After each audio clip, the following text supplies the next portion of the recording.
Hello friend, जय श्री कृष्णा। तो स्वागत है आप सभी का आपके अपने यूट्यूब चैनल हिस्ट्री डिस्कस में। तो आज हम आपको भीष्म पितामह एवं कृपाचार्य में कौन थे अधिक श्रेष्ठ योद्धा, इसके बारे में बताने वाले हैं। वीडियो में हम दोनों ही योद्धाओं की संपूर्ण शक्ति एवं ज्ञान का पहले आपको कंपैरिजन करके देंगे और फिर वीडियो के अंत में यह देखेंगे कि कौन सा योद्धा अधिक शक्तिशाली एवं श्रेष्ठ था।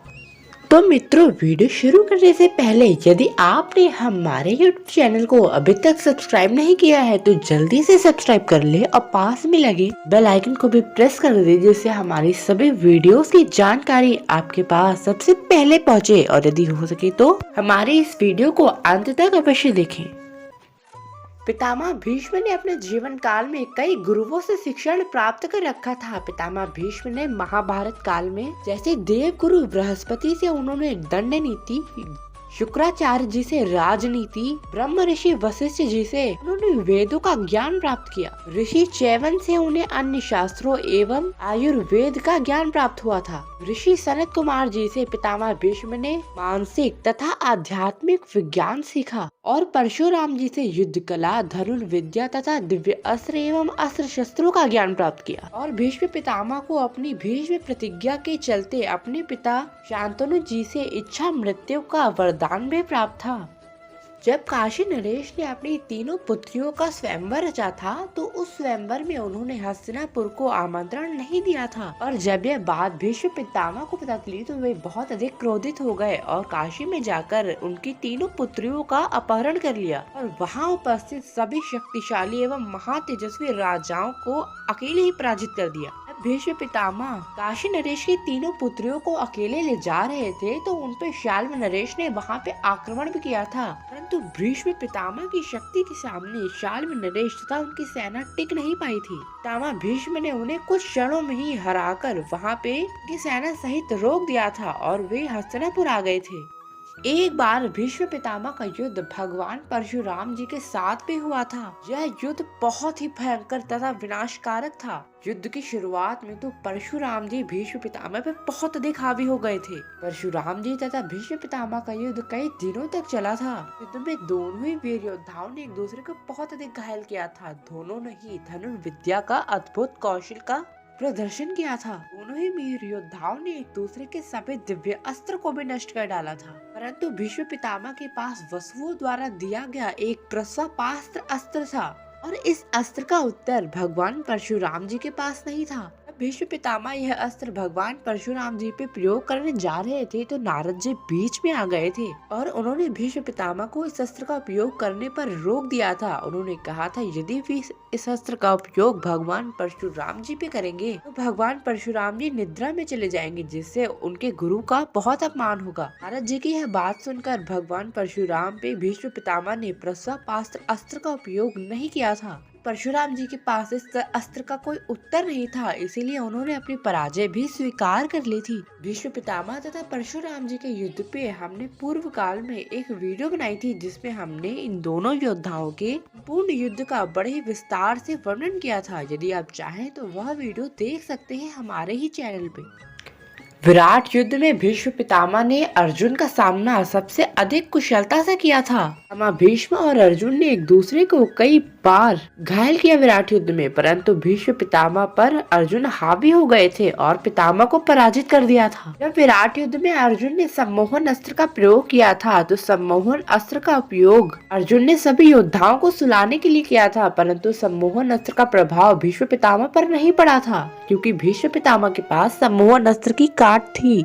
और यदि हम महाभारत युद्ध की बात करें तो महाभारत युद्ध में भी पितामह भीष्म ने गजब का प्रदर्शन करके दिखाया था। महाबली भीष्म पितामह ने महाभारत युद्ध में प्रतिदिन 10,000 सैनिकों का वध किया था और 1,000 रथी योद्धाओं का वध किया था। पितामह भीष्म ने धृष्टद्युम्न, अभिमन्यु, सात्यकी एवं भीम जैसे योद्धाओं को महाभारत युद्ध में पराजित किया था। भीष्म पितामह ने महाभारत युद्ध में लगभग 4 सामूहिक हमलों को अकेले ही निरस्त किया था। पितामह भीष्म ने महाभारत युद्ध में ही विराट राज्य के एक पुत्र का भी वध किया था। पितामह भीष्म ने अपने बाणों की शक्ति से कई बार पांडवों की सेना का भारी मात्रा में विनाश किया था। महाभारत युद्ध के 90 दिन तो भीष्म पितामह बहुत उग्रता से युद्ध करने लगे थे। अर्जुन के साथ महाभारत युद्ध के 90 दिन उनका सबसे अधिक भयंकर युद्ध हुआ था। इस दिन अर्जुन भी पितामह भीष्म को उतनी अच्छी तरीके से संभाल नहीं पा रहे थे। भीष्म पितामह ने अपने बाणों से कई बार श्री कृष्ण और अर्जुन को महाभारत युद्ध के 90 दिन घायल करते रहे थे। पितामह भीष्म का प्रचंड रूप देखकर स्वयं भगवान श्री कृष्ण इतने अधिक क्रोधित हो गए थे कि उन्होंने स्वयं ही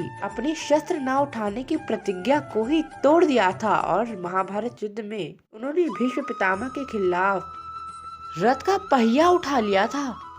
तब अर्जुन को ही भगवान श्री कृष्ण को रोकना पड़ गया था।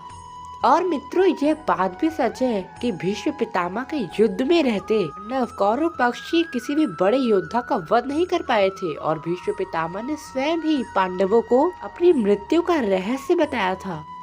भीष्म पितामह के पास कई दिव्य अस्त्र भी थे। पितामह भीष्म के पास अग्नेयास्त्र, वरुणास्त्र, पर्जन्यास्त्र, महेंद्र अस्त्र, प्रस्वापास्त्र, ब्रह्मास्त्र, व्याव्य अस्त्र और नाना प्रकार के कई देवताओं के दिव्य अस्त्र भी प्राप्त थे। तो मित्रों, आइए अब हम आपको गुरुवर कृपाचार्य की संपूर्ण शक्तियों के बारे में बताते हैं। गुरुवर कृपाचार्य शरद्वान ऋषि के पुत्र थे। गुरु कृपाचार्य अपने पिता शरद्वान ऋषि की तरह बहुत अधिक तेजस्वी एवं शक्तिशाली योद्धाओं में से ही एक थे। कृपाचार्य जी को उनके गुरु यानी उनके पिता शरद्वान से ही कई प्रकार की विद्याएं एवं अस्त्र शस्त्र प्राप्त थे और ऋषि शरद्वान से ही उन्हें धनुर्विद्या का भी ज्ञान प्राप्त हो रखा था। गुरुवर कृपाचार्य 7 चिरंजीवियों में से भी एक हैं। महाभारत के आदि पर्व अध्याय 67 के अनुसार कृपाचार्य रुद्र गणों में से एक के अवतार थे। कृपाचार्य महाभारत काल के एक महारथी योद्धा थे और वो तथा पांडवों के प्रथम गुरु कुलगुरु कृपाचार्य ही थे। महाभारत युद्ध में भी गुरुवर कृपाचार्य ने श्रेष्ठ योद्धा की तरह अच्छा और शक्तिशाली प्रदर्शन करके दिखाया था। युद्ध के 16वें दिन गुरुवर कृपाचार्य ने पांडव पक्ष के प्रधान सेनापति यानी धृष्टद्युम्न को पराजित कर दिया था। कृपाचार्य ने द्रुपद को भी युद्ध में पराजित किया था। गुरुवर कृपाचार्य ने अश्वत्थामा के साथ मिलकर अर्जुन पे भी बड़ा ही भीषण आक्रमण किया था और अपने अनेकों एवं शक्तिशाली बाणों से अर्जुन को आच्छादित कर दिया था। परंतु जब अर्जुन ने भी उन पे आक्रमण किया तो वे अर्जुन के बाणों से पीड़ित होकर मूर्छित हो गए थे। कृपाचार्य जी ने सुकेतु एवं कुलिंद के राजकुमार का वध भी किया था। महाभारत युद्ध के 17वें दिन कृपाचार्य ने शिखंडी को भी युद्ध भूमि में परास्त कर डाला था और युद्ध के 7वें दिन ही उन्होंने युधामन्यु को भी युद्ध में परास्त किया था। कृपाचार्य ने पांडव पक्ष के लगभग 1 लाख के आसपास सैनिकों का वध भी किया था। कृपाचार्य के सात्यकी, भीम, अभिमन्यु तथा अन्य योद्धाओं के साथ भीषण युद्ध भी हुए थे। महाभारत युद्ध खत्म हो जाने के पश्चात जब अश्वत्थामा ने पांडवों के शिविर में घुसकर सबको तहस नहस करना चाहा था तो उसके साथ कृपाचार्य एवं कृतवर्मा भी गए हुए थे। कृपाचार्य और कृतवर्मा ने वहां जाकर कई सैनिकों को वध कर दिया था और अंत में कृपाचार्य ने उस शिविर में आग लगा दी थी। और इसके पश्चात जब पांडवों ने हस्तिनापुर की कमान संभाली थी तो स्वयं कृपाचार्य को युधिष्ठिर ने ही हस्तिनापुर का कुलगुरु दोबारा से नियुक्त किया था। आगे चलकर कृपाचार्य परीक्षित के मार्गदर्शक और गुरु भी बनते हैं। गुरु कृपाचार्य के पास भी कई प्रकार के अस्त्र शस्त्र तथा दिव्य अस्त्र थे। कृपाचार्य धनुर्विद्या में काफी अधिक निपुण थे। गुरुवर कृपाचार्य के पास नेयास्त्र, व्याव्यास्त्र, वरुणास्त्र, ब्रह्मास्त्र जैसे कई अधिक शक्तिशाली अस्त्र थे। हालांकि महाभारत युद्ध में उन्होंने कभी भी दिव्य अस्त्रों का उपयोग किया हो ऐसा लिखा हुआ महाभारत की बुक में नहीं मिलता है। हाँ मित्रों, गुरुवर कृपाचार्य उन योद्धाओं में से एक थे जो कौरव पक्ष से युद्ध में जीवित बचे रहे थे और गुरुवर कृपाचार्य स्वयं 7 चिरंजीवियों में से भी एक हैं।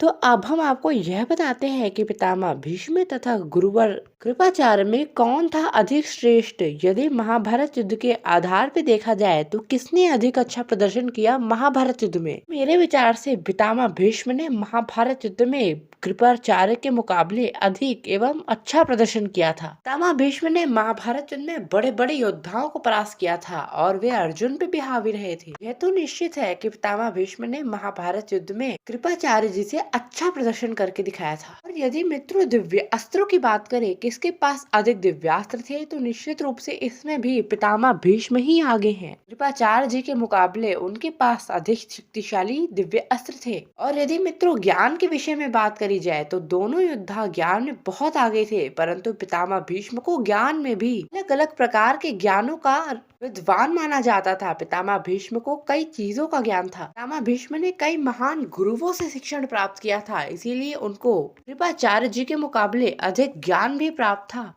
वीडियो के अंत में हम इस नतीजे पे पहुंचे हैं कि कृपाचार्य एवं पितामह भीष्म से पितामह भीष्म अधिक श्रेष्ठ योद्धा थे। यदि एक संपूर्ण योद्धा के तौर पे देखा जाए तो भी पितामह भीष्म कृपाचार्य से आगे थे। उनके पास उनसे अधिक दिव्यस्त्र भी थे। ज्ञान के विषय में भी पितामह भीष्म गुरु कृपाचार्य से आगे थे।